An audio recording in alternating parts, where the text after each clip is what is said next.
This is the National Weather Service Office in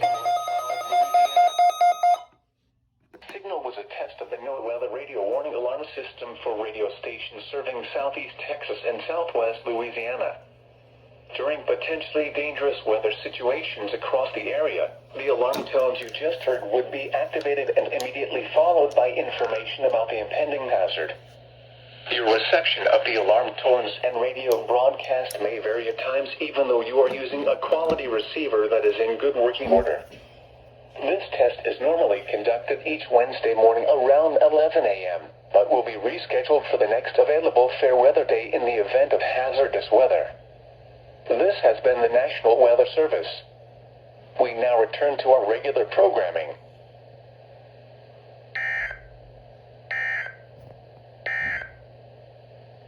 These are the 10 a.m. observations.